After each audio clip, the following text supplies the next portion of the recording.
धन धन सतगुरु तेरा ही आसरा, हाजिर नाजिर जिंदा राम तेरा ही आसरा। साखी शहनशाह शाह मस्ताना जी। बूढ़ी बाड़ी है आइंदा के लिए दुख न देना। फैफाना गांव के बस्ती राम गोदरा ने सच्चा सौदा दरबार बनने और गिरने की बहुत शोभा सुनी थी। उसके मन में ख्याल आया, ऐसा कौन सा फकीर है घोर कलयुग के अंदर बागड़ के इलाके में धूम मचा रखी है, चलकर दर्शन करें। वह फैफाना गांव के प्रेमी पंडित मोहनलाल के पास आया कि आप सच्चा सौदा दरबार मेरे को साथ लेकर जाना। मोहनलाल ने कहा, मैं जब जाऊंगा साथ ले जाऊंगा। मोहनलाल ने अपने माता पिता से कहा, कल होली का दिन है, सच्चा सौदा दरबार शहनशाह मस्ताना जी के दर्शनों के लिए जाऊंगा। पंडित मोहनलाल की माता ने रोका, कल होली है मत जाओ। मोहनलाल के पिताजी कहने लगे, इसके दिल में जो ख्याल उठा है यह जरूर जाएगा, इसे मत रोकना। घर में देसी घी की मिठाई बनी हुई थी, माताजी ने एक पीपे में डाल दी। उस समय कच्चा रास्ता पगडंडी हुआ करती थी। मोहनलाल खाना खाकर मिठाई का पीपा लेकर बस्ती राम गोदरा के घर पहुंचा। पंडित जी ने बस्ती राम को आवाज दी। वह बाहर आए और कहने लगे, कल होली है, घर वालों ने रोक दिया है।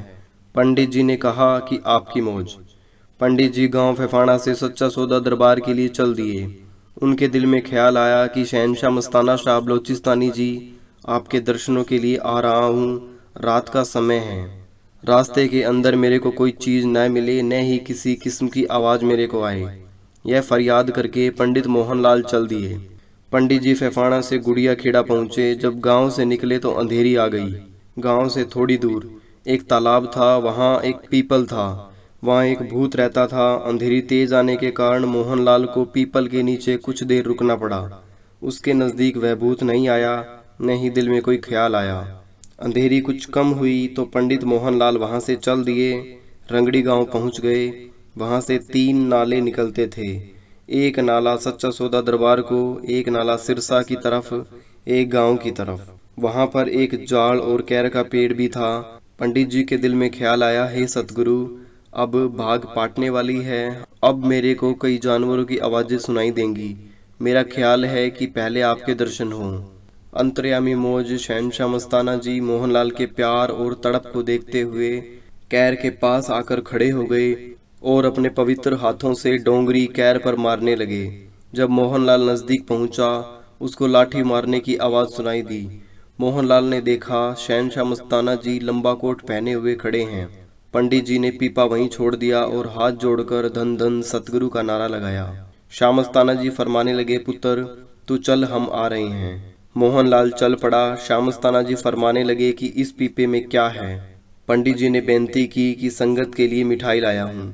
शहनशाह जी ने फरमाया कि इस पीपे को उठाकर डेरे में ले चलो। मोहनलाल ने पीछे हटकर पीपा उठा लिया और सच्चा सौदा दरबार की ओर चल दिया।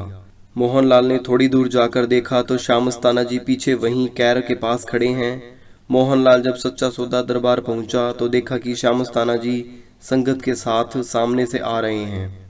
जब मोहनलाल नज़दीक पहुंचा तो शाह मस्ताना जी फरमाने लगे, मैनेजर मोहनलाल से पीपा लेकर अंदर रखो। अंतर्यामी मौज शाह मस्ताना जी ने मोहनलाल से कहा, पुत्र तेरा ख्याल पूरा हुआ। बूढ़ी बाड़ी है, आगे से दुख ना देना। तेरे को हम फैफाना से अपने साथ लेकर आए हैं। धन धन सतगुरु तेरा ही आसरा, हाजिर नाजिर जिंदा राम तेरा ही आसरा।